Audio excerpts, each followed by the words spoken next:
लेकिन फिर क्या हुआ, फिर उन्होंने हिस्पानिया की मिसाल दी उनको कि हिस्पानिया का भी राज इसी तरह से था।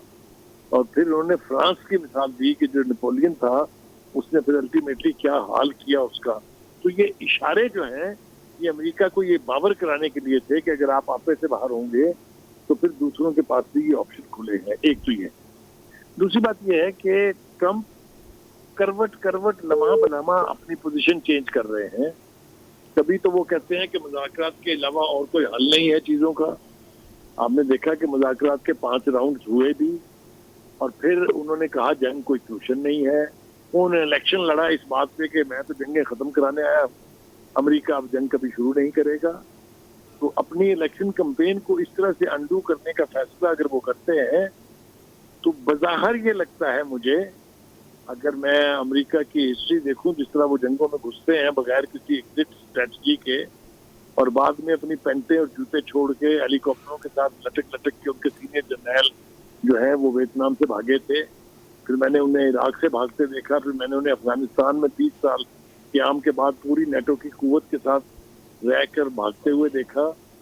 तो अमेरिका ये गलती अगर फिर करने जा रहा है तो इससे उसको बहुत नुकसान होगा।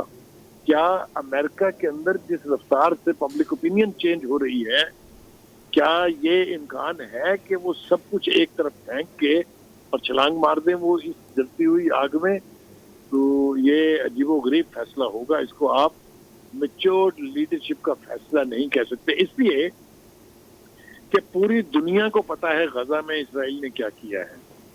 पूरी दुनिया को पता है कि ये एग्रेशन जो है ये इसने कमिट किया है ईरान के खिलाफ। ईरान ने जंग शुरू नहीं की है, ईरान तो मुज़ाकरात की टेबल पर बैठा था।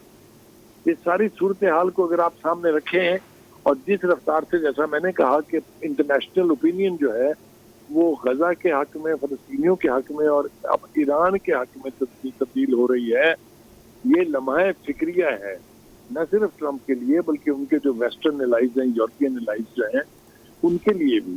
वहां भी आवाजें उठ रही हैं। आप ये देखिए कि आज यूरोपीय पार्लियामेंट में जो तकारीर हुई है, आप ये देखिए कि आज मुख्तलिफ मुल्कों से जो आवाजें उभर रही हैं, ये सारे इशारे हैं ट्रंप के लिए। लेकिन अगर ट्रंप पागलपन करने पर तुल गए हैं तो इसका कोई इलाज नहीं है। वो फिर अगर कोई सबक सीखना चाहते हैं मैदान जंग में तो वो कौम को भी पता चल जाएगा, उनको भी पता चल जाएगा। जहां तक ईरान का ताल्लुक है, अगर ट्रंप ये सोचे बैठे हैं कि उनकी धमकियों से और उनकी कार्रवाइयों से ईरान अपने मौक़िफ़ से हट जाएगा, ये उनकी भूल है। जो लीडरशिप इस वक्त ईरान में है वो ज़बान से निकले हुए लफ्ज़ों का पास करना जानती है। उन्होंने इसराइल को धमकी दी थी। उन्होंने शुरू में ट्रंप को भी बता दिया था कि अगर आप इस जंग में कूदेंगे तो आपके सारे वल्नरेबल टारगेट्स जो हैं, चाहे वो इस खित्ते में है, चाहे वो दुनिया के किसी भी कोने में है, वो सब हमारे लिए वल्नरेबल हो जाएंगे और हम उन पर हमला करने से फिर बाज नहीं रहेंगे।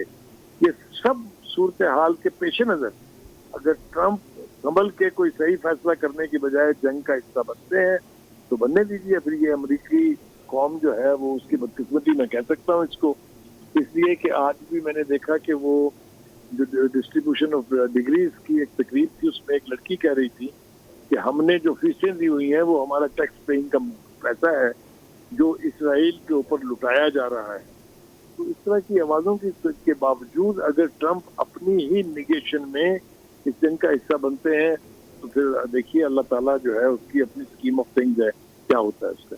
जी ठीक है सलीम बुखारी साहब, हमारे साथ रहिएगा। एक अपडेट है कि ईरान में गिराए गए इजरायली तैयारे के पायलट की तलाश की जा रही है। ईरानी खबर एजेंसी कहती है कि इजरायली तैयारे को जनूब मगरबी ईरान के सूबा चहार महल और बख्तियारी में निशाना बनाया गया। तैयारे को निशाना बनाने के बाद इजरायली पायलट की तलाश का सिलसिला इस वक्त जारी है। सर बताइएगा कि जिस तरह के अभी ये हमारे पास अपडेट आई, इससे पहले भी ईरान की तरफ से दावा किया गया है कि उन्होंने तकरीबन 4 से 5 अब तक F-35 तैयारे जो है वो गिरा दिए हैं। क्या ईरान के पास ये कैपेबिलिटी है कि वो स्टेल्थ टेक्नोलॉजी का हामिल जो है F-35 है उसको गिरा सके?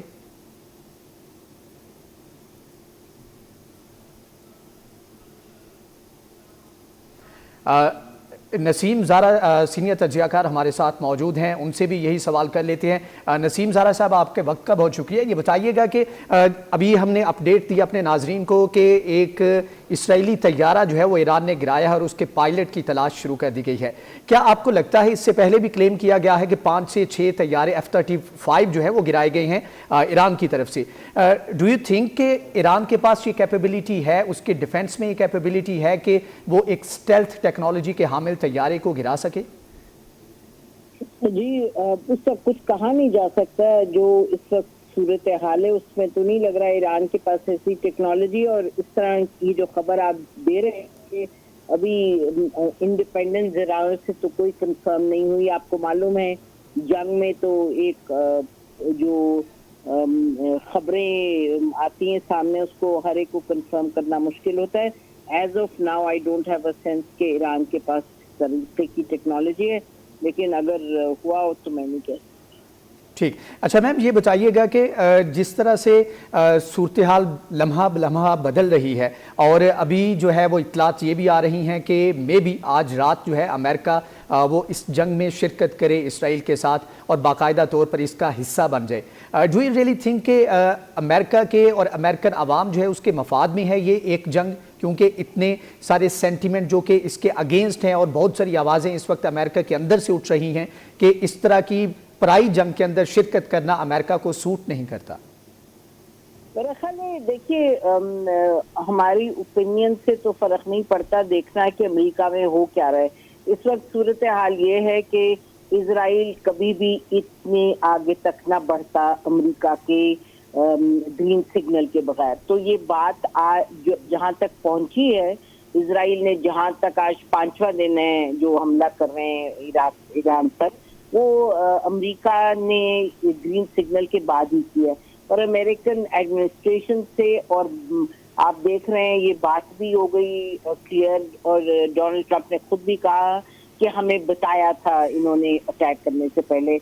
और आपको ये भी मालूम है कि जो इंटेलिजेंस थी अमेरिका की, वो तो बड़ी क्लियरली कह रही थी कि 3 साल तक ईरान बॉम्ब नहीं बना सकता। और आप मैगजीन देखें, इंटरव्यूज वगैरह, हिशम खानी जो इनके मेन नेगोशिएटर थे, उन्होंने मई 24 को या कुछ इंटरव्यू दिया था मिडिल ईस्टर्न आई को और कहा था कि हम पे सैंक्शंस उठाओ तो हम फौरी तौर पे इनरिचमेंट छोड़ देंगे। मेरा कहने का मकसद ये है कि ये तो इतना सिंपल नहीं है कि अमेरिका अब बात कर रहा है कि हम आए या ना आए। ये तो अमेरिका और इजराइल दोनों ही, और अमेरिकन जो डीप स्टेट है, अमेरिकन एडमिनिस्ट्रेशन, हर एडमिनिस्ट्रेशन के ये रही बात कि किसी ना किसी तरीके से ईरान किसी न्यूक्लियर वेपन स्टेट ना बन जाए। तो ये पॉलिसी चलती रही है।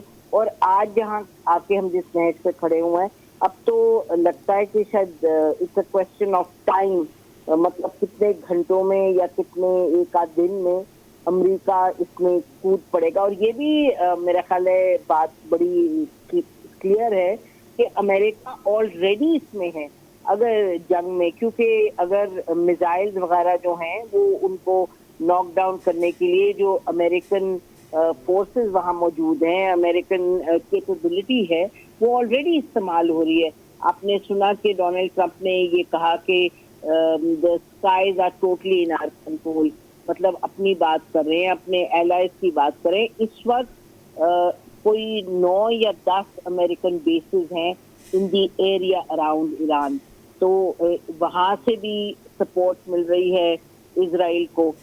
उसके साथ साथ जो तमाम वहाँ ममालिक हैं उस खित्ते में, वो भी बेसिकली एक American, they belong to the American camp.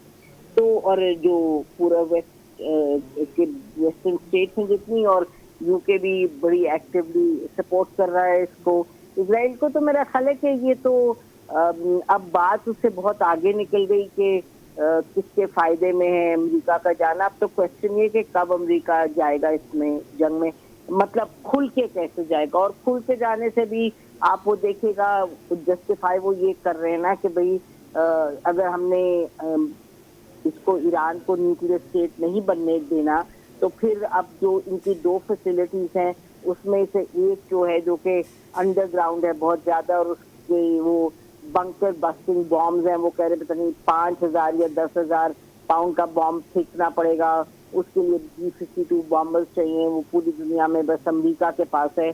तो अब अमेरिका को तो जंग में जाना पड़ेगा। अगर अमेरिका ने वो ऑब्जेक्टिव करना है, बेसिकली पूरा करना है, जो कि सबसे पहले नेतन्याहू ने उसका जिक्र किया कि हम इसको ख़त्म करेंगे जंग को जब हम इनकी न्यूक्लियर कैपेबिलिटी को भी ख़त्म करेंगे और हम मिसाइल जो इनके पास स्टॉक फाइल्स है उसको भी ख़त्म करेंगे और मिसाइल बनाने की भी कैपेबिलिटी को। और आपने देख लिया कि आज डोनाल्ड ट्रंप ने भी ये कहा कि सीज फायर, जब वो G7 समिट में थे तो जब बात हुई तो उन्होंने कहा कि नो इट्स नॉट, मेरा ख्याल है फ्रेंच प्रेसिडेंट ने कुछ कहा अबाउट सीज फायर, तो उसने कहा नहीं, no it's not about the ceasefire, now I want it to end and it will be now we'll end it the way we want it. और वो भी उन्होंने भी बड़े क्लियरली कह दिया कि जो अब न्यूक्लियर पावर नहीं बनने देना, अब ये मौका है, इसकी जो